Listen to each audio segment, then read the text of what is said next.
Hi kids! Josh here, and once again this is the Bible in an atheist point of view.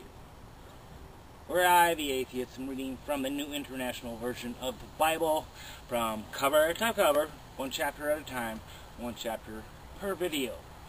Why, you say, as an atheist, are you reading the fucking Bible? Well, to start, every good atheist should know the Bible. I mean, it's the best way to call these crazy Christians on their bullshit. But I guess the other best reason, it's fucking hilarious. I laugh my ass off every time I read it. I can't help but make jokes every time I read quite shit that's like, I don't know, maybe it's Beavis and Butthead syndrome, you know? You said. Who gives a fuck? It's funny. So, yeah, I basically read it for my entertainment, and for some of you, yours as well. Now, before I go on to read Numbers 15, that's right, chapter 15, I got to have bumper music, and I'm keeping it funky as usual. Okay. Just wondering, yeah, I'm on the bike trail. I'm on downtown. This place is covered with fucking graffiti. The old Salt Lake City. Not very harmony of the music. Alright, let's read. And I also brought the tripod back. Yeah, fuck holding the camera. Alright, the paraphrase for chapter 15, supplementary offerings. Supplementary? Supplements? We'll find out. Verse 1. The Lord said to Moses, verse 2, speak to the Israelites and say to them, after you enter the land I am giving you as a home, and you present to the Lord offerings made by fire from the herd or the flock.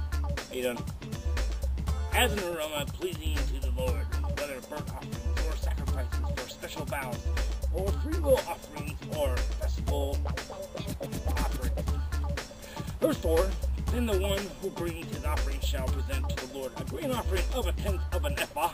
There goes that funky measurement again. Of fine flour mixed with a quarter of a hin of oil. Just a hint. Just a hin. Verse 5, with each lamb for the burnt offering or the sacrifice, prepare a quarter of a hin of wine as a drink offering. You're not going to get drunk off a hin. Probably the size of a thimble or something. Verse 6, with a ram prepare a grain offering of 2/10 of an ephah of fine flour mixed with a third of a hin of oil and a third of a hin of wine and a drink offering. Offered as an aroma pleasing to the Lord.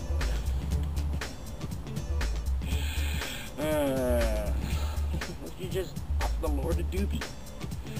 Verse 8, when you prepare a young bull as a burnt offering or sacrifice, or a special vow, or a fellow offering to the Lord, bring with the bull a grain offering, or 3/10 of an ephah of fine flour mixed with half a hin of oil. Boy, you should have seen him. Look at that guy's face to walk by. He's just looking at me like, what the fuck? Verse 10, also bring half a hin of wine as a drink offering. It will be an offering made by fire, an aroma pleasing to the Lord. It doesn't matter what it is, just burn it. He likes it. Verse 11, each bull or ram, each lamb or young goat is to be prepared in this manner. Do this for each one, for as many as you prepare.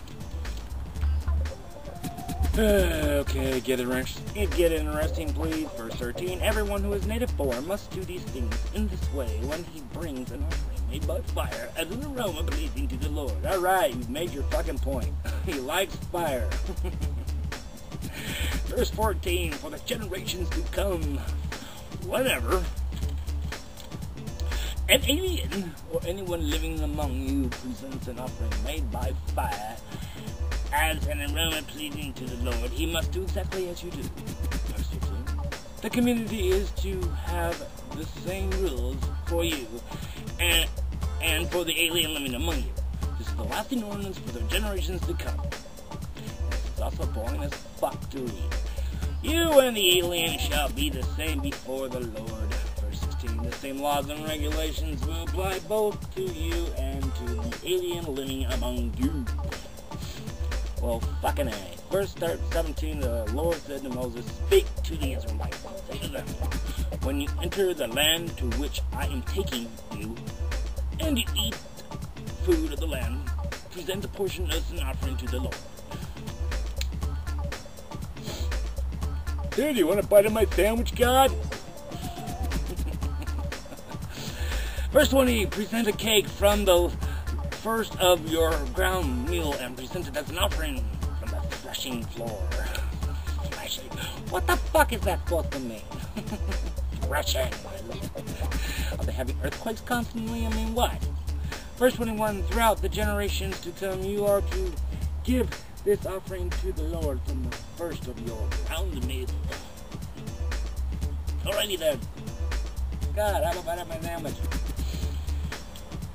Alright, next paraphrase. Fuck, this is a long chapter. Offerings for the unintentional sins. Verse 22, now if you unintentionally fail to keep any of these commands to the Lord gave Moses, any of the Lord's commands to you through him from the day the Lord gave them and continuing through the generations to come. Fuck off, Yoda.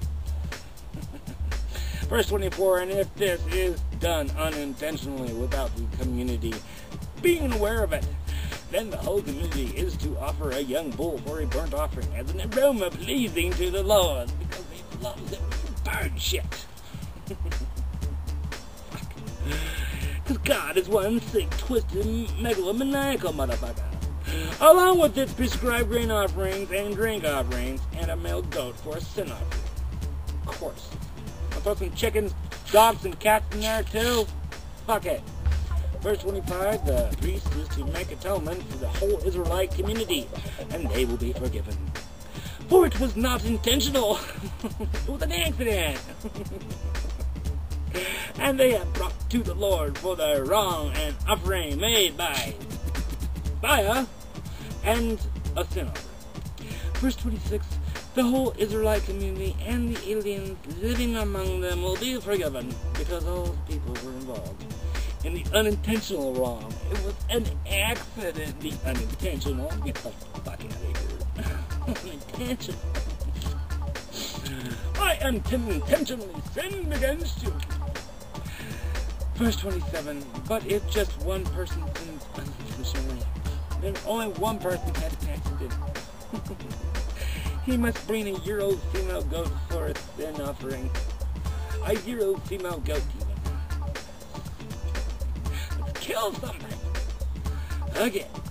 Verse 28, the priest is to make atonement before the Lord for the one who erred by sinning unintentionally.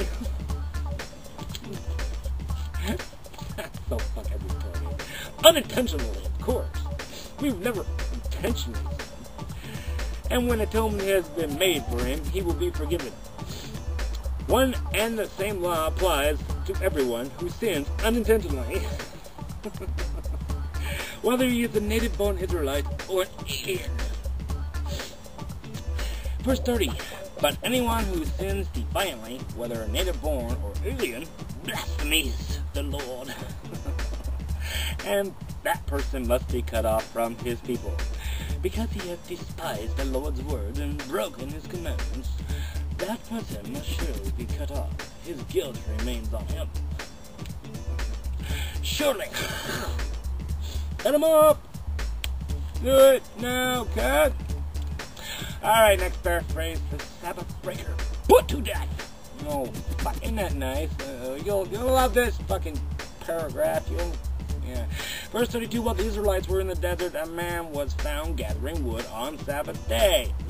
Okay, those who found him gathering wood brought him to Moses and Aaron and the whole assembly. Verse 34, and they kept him in custody because it was not clear what should be done to him. Then the Lord said to Moses, that man must die. Fuck you, God. Fuck you very much. The whole assembly must stone him outside the camp. Verse 36, so the assembly took him outside the camp and stoned him to death as the Lord commanded Moses.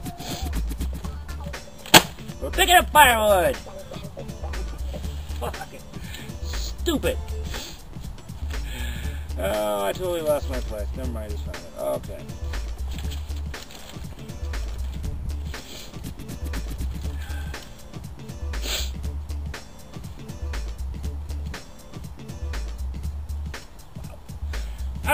paraphrase, tassels on garments. They're strippers now. Verse 37, the Lord said to Moses, "Speak to the Israelites and say to them, throughout the generations to come, you are to make tassels on the corners of your garments, with a blue cord on each tassel." And you're supposed to do a little dance of the shake, so you will make them dance up and down. Verse 39, you will have these tassels to look at, and so you will remember all your commands of the Lord, that you may obey them and not prostitute yourselves by going after the lust of your own heart and eyes. Then you will remember to obey all my commands and will be consecrate to your God. I am the Lord, your God, who brought you out of Egypt to be your God. I am the Lord, your God. What? Who are you again? What? I didn't fucking quite get that. What? Who are you? Stupid book. Killed for picking up firewood on Sunday. I mean, stupid, but absolutely hilarious. But okay. Anyways, I guess that's it. This is Josh, and this has been the Bible and an atheist point of view.